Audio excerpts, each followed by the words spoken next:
Hello everyone, Ash here, and tonight I'm reviewing The Amazing Spider-Man. Now, the first time I saw this movie was in theaters, and I enjoyed it. I enjoyed the story, enjoyed the characters, it was a very good film. My first time watching it. But I haven't seen this movie in over a year. And tonight I saw it on Blu-ray, decided to go ahead and pick it up and give it another watch. So what I think of it? I love this movie. This was a great movie. From beginning to end. I love the characters. I love the story. Oh, this movie was absolutely fantastic. One of the things I loved was the relationships. I liked the relationship with Uncle Ben and Peter Parker. I thought that was really well done in this film. I thought the relationship between Aunt May and Peter Parker was really well done. I also really enjoyed the relationship between Gwen Stacy and Peter Parker. And I absolutely love this Peter Parker. If I'm going to compare him to Tobey Maguire, there is no comparison. I think Andrew Garfield is a far superior Spider-Man than Tobey Maguire can ever dream of being. This was an absolutely outstanding film. The second best superhero movie I've ever seen. Dark Knight's still number one, but this was the second best I've ever seen. And if I'm going to compare this to Sam Raimi's Spider-Man films, there is no comparison. This is far superior than all of Raimi's films. And if you're wondering what I thought about Spider-Man 2, because I know a lot of people ranked it right up there with The Dark Knight as one of the greatest superhero movies of all time, I hate Spider-Man 2. I think it's overrated. Really overrated. The reasons why I don't like this film, one, I can't stand the actors. Kirsten Dunst and Tobey Maguire are terrible actors. My God, they suck at what they do. I also hate the story because it doesn't know what it wants to be. It's literally like, oh, we're going to be an action film. No, wait, we're going to be a drama. The problem is that it's too much of the dilemma of Peter Parker trying to see if he wants to be Spider-Man or not. They focus way too heavily on that. That's one of the problems. It's too heavily focused on, don't want to be Spider-Man anymore. But wait, I do want to be Spider-Man. No, I don't. And it's him crying half the time, and it's freaking annoying. I get sick of it. Kirsten Dunst as Mary Jane's absolutely useless. The only thing she is good for is being captured. Fucking A, I think she's been captured as much as Mokuva from Yu-Gi-Oh! Can't stand her. Then we have Doc Ock, who, honestly, isn't really that interesting in this film. In fact, his whole goal is, I want to make sure my theory works, so I'm going to do it anyways. Yeah, that's his big, terrible plot. The problem is they don't focus a lot on his character. They're focused too much on freaking Tobey Maguire's character. And yeah, I know it's about Spider-Man, but you gotta focus a little bit more on your villain and maybe a little more on the other characters, and they really don't. The movie's just one giant mess, and I really think it's an overrated film. I'm sorry, Spider-Man 2 is overrated, and it's a piece of shit. I hate it. I really do hate Spider-Man 2.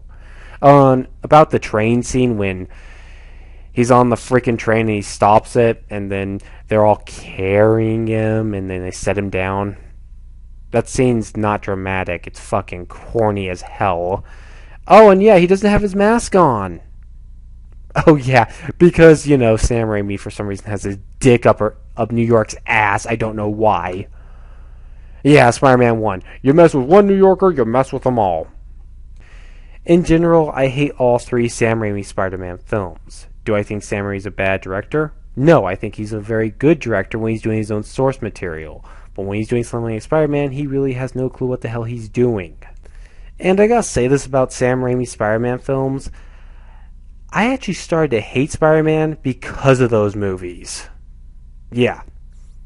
Thank you, Raimi. I almost hated Spider-Man because of your fucking films. Thank you, Sam Raimi. Marc Webb, on the other hand, really got me interested in the Spider-Man now. As well as Path of Geofreed. He helped get me into Spider-Man too, because talking about what the villains and the characters, there's a lot there I really am starting to get into with Spider-Man. And The Amazing Spider-Man has helped a lot. I love the opening. I love all the mystery. Why did Peter Parker's parents leave? What's going on? We don't know yet, but we're going to find out soon, and I love all the mystery, and I love the build-up they're doing. I also curious to find out what's going to happen when Spider-Man confronts the man who killed Uncle Ben. I can't wait to watch that. That's going to be a great scene, and I can't wait to see what's going to happen there. So what do I think of the villain of this movie, the Lizard? I really enjoyed him. One thing I enjoy is the fact that he could still think. He wasn't just some out-of-control monster, but he could actually use his brain and think. I like that.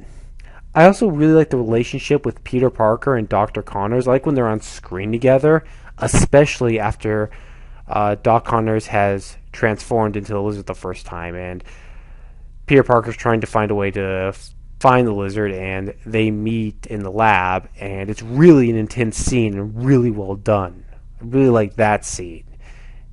And I like all the scenes with them when they're together. They work really well together, and honestly, those are great scenes. And I do really love the Lizard in this film. I thought he did a good job, and I liked his character. I also liked the fact that the power went to his head, and he thought everyone should have that power because he thought humanity was weak.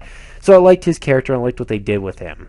So Dr. Connors, the Lizard, that was a good villain. I liked what he did, unlike Raimi's films with the fucking... I'm not going to get into the other villains in those films. But yeah, I really did like the Lizard in that film. Liked him a lot. The Amazing Spider-Man is a masterpiece. I love this movie. I loved it from beginning to end. And I have to give it a perfect 10 out of 10. It's that good. It's right up there with The Dark Knight. It's my second favorite superhero movie of all time. And I recommend anyone who has not seen this movie yet, go pick it up on Blu-ray. You will not be disappointed. So I'm going to give The Amazing Spider-Man a 10 out of 10. And I gotta say this. Marc Webb, Christopher Nolan, and even Joss Whedon, and even Tim Burton should be the only directors allowed to do superhero movies. While people like Zack Snyder should be banned from directing anything as long as they live.